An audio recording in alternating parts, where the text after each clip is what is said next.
Okay, welcome to DMac SMaK for June 19th, 2025. Great news for the Rockies. Some interesting news for the Avalanche in light of the Panthers winning. And Broncos stuff. We have some Broncos news, including really good news about Marvin Mims to come. Also, your comments, we'd appreciate them. Let's get them in. I'm happy to chit chat with you all you want. We start with our great friends at Journey Spice for bringing you this podcast. Thank you, Andon and Rosa. Love you guys so much. Journey Spice is always just right here next to me. And what you do is you just pinch the top, comes off so easy. Put it on your food. They have so many different brands to choose from. Resealable, reusable. Bam. Back on here. Comes in singles, 2 packs, 4 packs. You can put it on, anything you want. And this QR code will get you to Journey Spice Heaven right there. So have yourself a slice of the good life with my great friends at Journey Spice that makes every meal oh so good. Thank you, Journey Spice. Again, you want to do something special for somebody you love, including yourself. Order yourself some Journey Spice. The Broncos have announced when training camp starts, and it's different for all teams, but June 16th, July 16th, rather, the rookies report, and then everybody starts training camp. There's a couple teams that even start earlier, but in general, everybody will start training camp with the veterans reporting on July 22nd. It feels a little bit early, doesn't it? It does feel a little bit early, and maybe it is by just a handful of days. The Broncos' first game isn't until September 7th, but they did make that announcement July 22nd, veterans report, and it's going to be one of the more interesting training camps in Broncos history because of the massive construction that's going on. So we'll see. I don't know exactly how that's going to impact everything in terms of viewing and the fans and all that. I do know that the Broncos are going to be on the road on August 7th. They're going to be having a joint practice with the San Francisco 49ers. And the week after that, they're hosting the Arizona Cardinals. So 2 joint practices for the Broncos this year. And news from Mike Kliss, Broncos and Denver Water discuss land near possible future stadium. 9 News confirms Broncos executives have been talking with Denver water leaders for more than a year about the land under the Denver Waters campus. So more indications about where they're possibly going to build a new stadium. The Denver Broncos may be exploring the Burnham Yard area in Denver's Lincoln Park neighborhood for a potential new stadium. Despite public statements that the club is considering multiple options, there's more evidence that they're buying up land in that area. So Business Den reported last week the team was linked to a number of nondescript LLC purchases, and now conversation with Denver Water since early 2024 about the land under Denver Water's campus, which sits near the potential stadium site. So there's more news than ever that this is going to be the spot for the new stadium.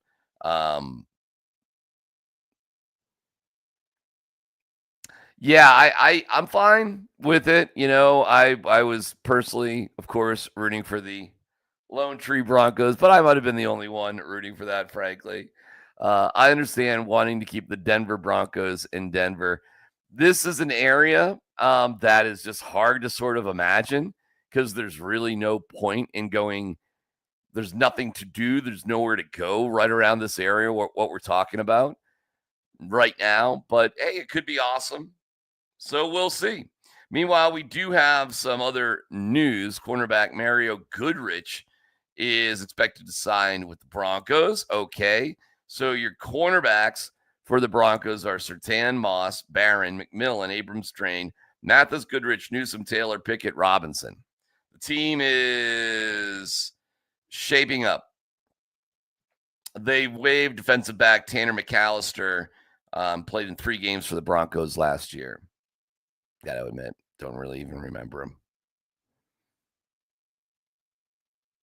Congratulations to Wade Phillips. He was named part of the ESPN All Quarter Century team as a defensive coordinator. Wade was happy with that and loved his role as a defensive coordinator.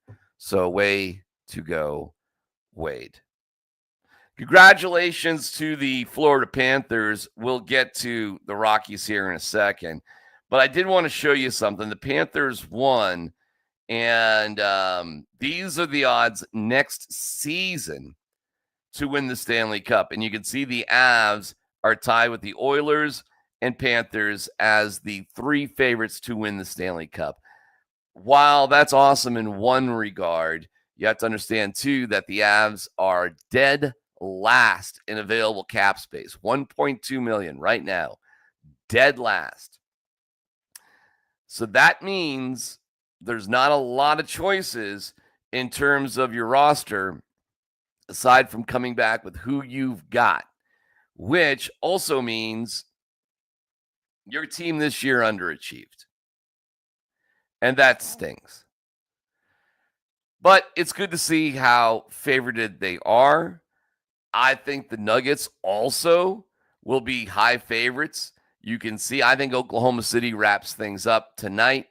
But, Indy's been resilient. I just don't know without Tyrese Halliburton how the Pacers actually do it, even at home.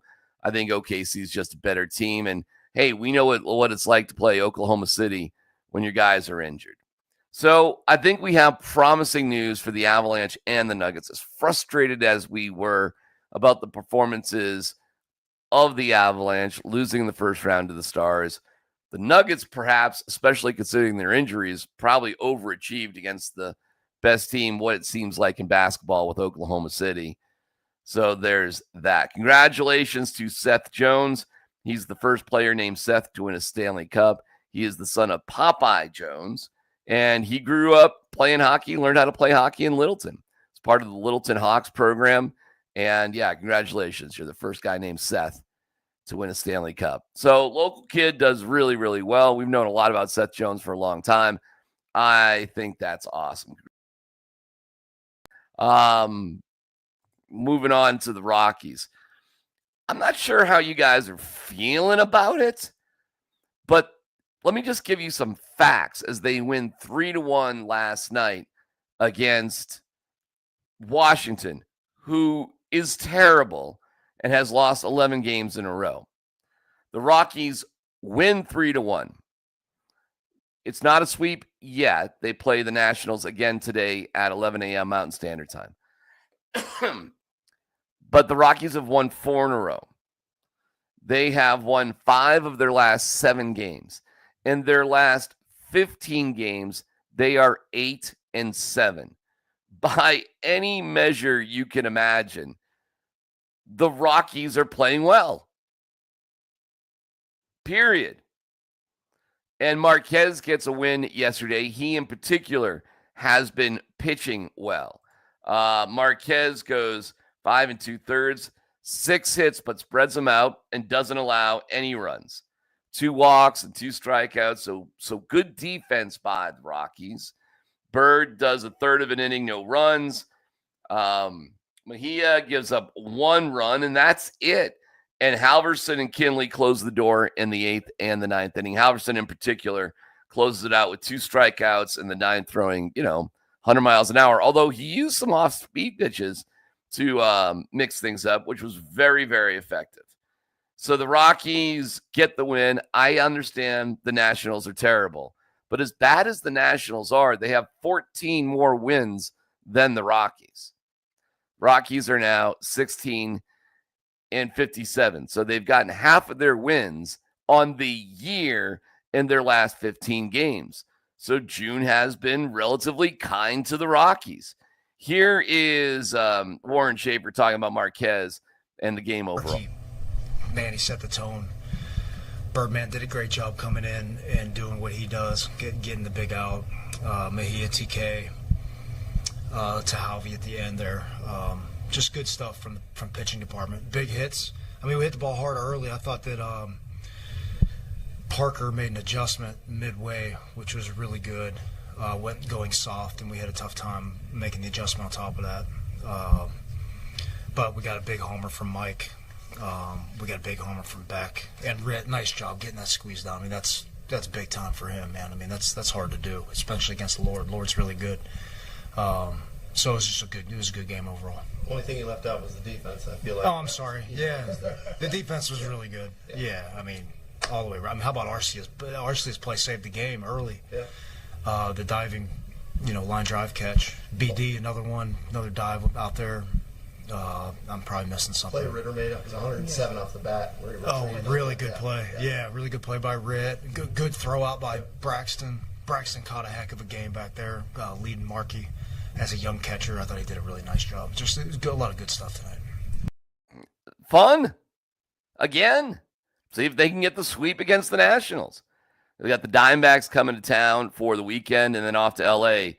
for a series with the Dodgers. We'll see how that goes. Dodgers are tough. But theoretically, every team is tough against the Rockies. It's like, they're just winning against bad teams. The Rockies literally are regarded as the worst team ever. So not only is every team this year better than the Rockies, theoretically, every team ever is better than the Rockies. Or not. Meaning the Rockies had a horrific start led by a bad manager, and making a change at manager, doing things differently, has resulted in a team that's not great, but not that bad, turning it around. And that appears to be the case. Ryan Ritter, who was called up and played a lot because Tovar has been hurt, he's been struggling at the plate. But defensively, he's been great. And he got a squeeze play bunt down. If he doesn't bunt the ball, it might hit him in the face. Pitch was hard pitch inside and actually knocked Ritter backwards to the degree he just sat on his butt while Arcia scrambled home. But this is a moment that you would have never seen Bud Black call. You would never have seen it. It was aggressive. It was fun. It was impactful.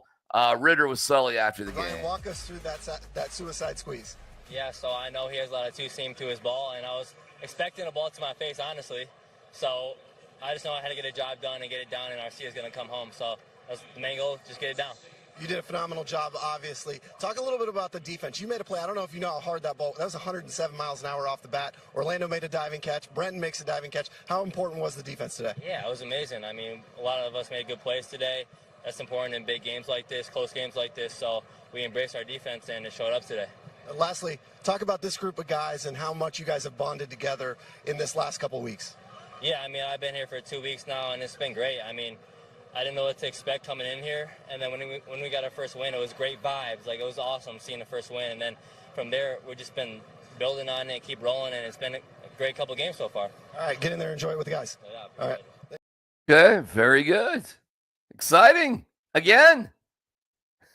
Young players doing positive things. Squeeze plays? Seriously.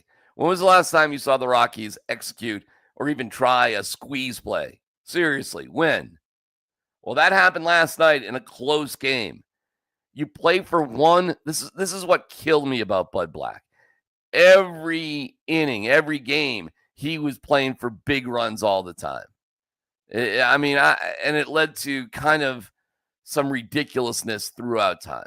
I think Bud Black, through poor managing, cost the Rockies over the past couple of years maybe up to 12 games a year. And if you're losing 100 games and you only lose 88, I know that sounds crazy, but it gives you kind of a shot in a 162-game season. So, sort of. And I think this Rockies team has a long way to go, obviously. But I was screaming it from the rooftops. You got to watch these games over the past couple of years. Like, there's a lot of close games they could have won that they gave away. And it's nice to see them doing well here. Here is a little bit more from Warren Schaefer. This on Jordan Beck, who's been playing well. Goody in that the power is coming on the road. What did you see from him? I know this road trip has been a little bit difficult for him, but he seems to maintain his confidence all the time. Yeah, that's just how he's built. I mean, Jordan Beck, I think he's going to be a good player in this league for a long time because of that, he believes in himself, and he's got a bunch of skills. But he hit 3 balls hard tonight. The first inning we came out swinging the bat good with 3 hard hits, nothing to show for, and he was a part of that. Hard double, hard homer. It was a good night for him. And the consistency of Markey, as you said earlier, I just read a stat. I'm sorry. I just read a stat. His past 6 starts is the best 6-game stretch of his career, ERA-wise. It's awesome. I mean, and he's had a really good career. So, I mean, he's in a good spot. He's moving forward. Another chance for a sweep on the road tomorrow. Yeah, we're looking forward to Dolander pitching and getting after it. All right. Well, we're looking forward to covering it. And Dolander on the bump today, early game against the Nationals. We'll see how they do. So, way to go, Rockies. We'll get to your comments here in DMac SMaK a second, but first, a word from our great friends at Journey Spice. There's a world of flavor out there, and to find it, you have to take the journey. Journey Spice Company handcrafts the most premium spice and seasoning blends that have no sugar, no salt, are certified USDA organic, non-GMO, vegan-friendly, and always planet-friendly. You are going to love serving amazingly delicious creations while knowing you helped reduce single-use plastics. Make sure to search for Journey Spice Company on Amazon today. Journey Spice. Again, if you want your great Journey Spice, just use this QR code right here, and I'll take you right to Amazon.com. That's Journey Spice. You are the best. Thank you for sponsoring DMac SMaK and being such an important part of our family here at Altitude Sports Radio. You guys are awesome. Thank you. I have a moment of zen for you before we get to your comments. And if you want to talk about the weirdness of the Stanley Cup, I mean, the Panthers have already beat the shit out of it. We've seen that. Well, Barkov took the cup to his neighbor's house. Here is Barkov on a ring cam bringing the Stanley Cup to a neighbor at 5 a.m.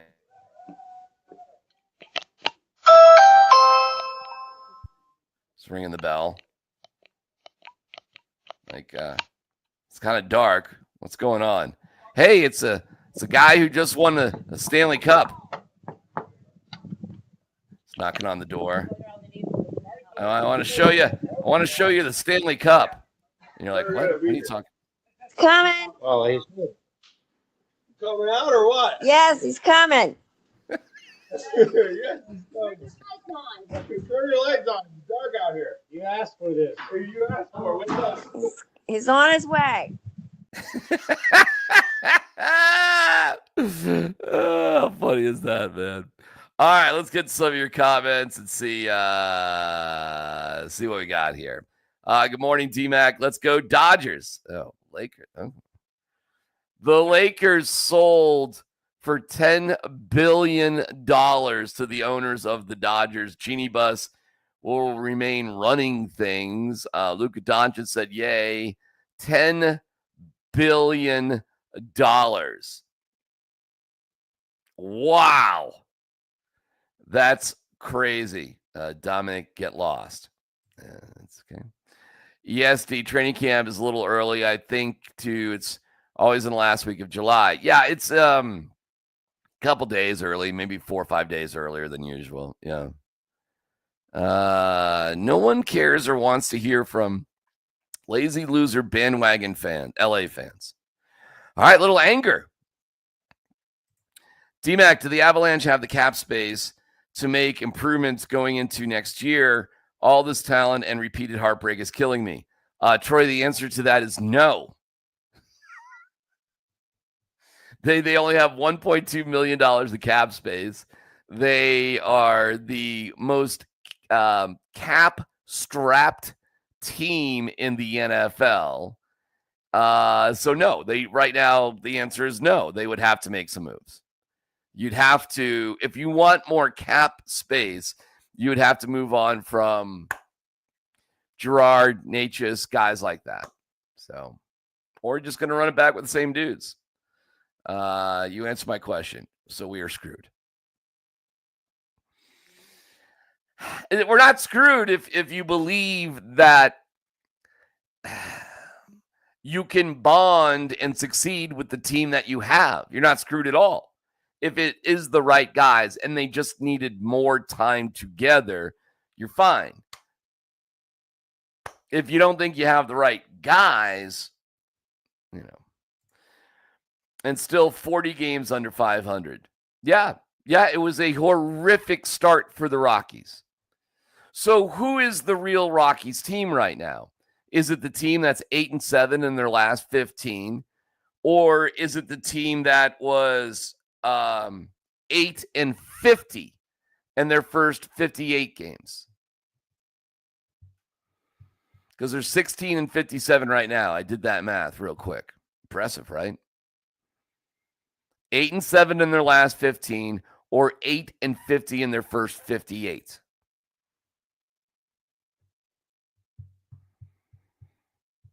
I mean, if you want to throw out, if you can, 58 games and just throw them in the dumpster, then you're left with 102 games. If you go one game over 500 in 102 games, you're doing all right. Can you go one game over 500? 51-50, 51-51. Say you just go 500, right? Say you go, you're 8-7 right now and 15. If you finished up 51-51 in total, I throw on another 8 wins on top of that. So you'd finish with 58 wins for the year. I mean, you're still losing 100 games, and you will have lost 100 games. So you'd be, that would be one hell of a turnaround. And you still would have lost 100 games. You still, if you go 500, which you are right now, certainly you wouldn't be the worst team of all time, but you'd be a 3-time loser. The Rockies have the number 4 pick in the draft, and Ethan Holiday was the latest projection. Third baseman out of high school, Matt Holiday's son, and Jackson Holiday, who was the number one overall a couple years ago, his brother. Jackson Holiday has had a very quick ascension to Major League Baseball. Avs need a goalie. Yikes. Well, they're kind of committed to Blackwood and Wedgwood. City of LA is burning. I think it's just a couple of blocks. Just checking in. DMac, have a good week. Steve, you too. What's up, dogs? Good to see you. Part of my irritation, but that Dominic fella trolls 92.5 all the time. Typical of fair weather LA bums. Fashionable fans that only care about being seen as a fan. Go back to LA. For the record, I love everybody. Last note for DMac SMaK. Shadur Sanders got busted going, golly, what was he doing? 101 miles an hour. The OTA mandatory minicamp is over for the Browns, but the rookies were being held over for some sort of orientation thing. So the rookies were still there. It was 12:24 a.m. Strongsville Police Department stopped Sanders going 41 miles an hour over the speed limit. He must pay either a $250 fine or fight the ticket in court on July 3rd. No other comments or things. It's just speeding. And in all honesty, some of these newer cars, and I'm sure he's got a nice vehicle, you can go pretty quick, pretty fast. So slow it down, Shadur. Most people, when they get a speeding ticket, don't end up as national news. So I'm glad he's okay. Take it easy on the roads. And and that's kind of that. All right, listen, here's what we got going on. Doing some different things here today and tomorrow, but back at it. I'm actually on a little bit of a vacation, but I'll still be doing DMac SMaK, and I'll still do some of the Rockies stuff, if it makes sense, as I'm doing something that I'm very, very proud of tomorrow. Finishing off college for my younger son with a CU orientation, getting things going. Really proud to be a CU dad. And I'm so excited. I heard the news that the CU Wyoming on family weekend has already sold out, which now that I'm a family, that sucks because I didn't get tickets. I'll figure it out, though. I always do. All right, guys. Glad you're watching. Make sure you like and subscribe. Appreciate you hanging out. Have a spectacular day today. It's going to be awesome. And we'll talk to you next time.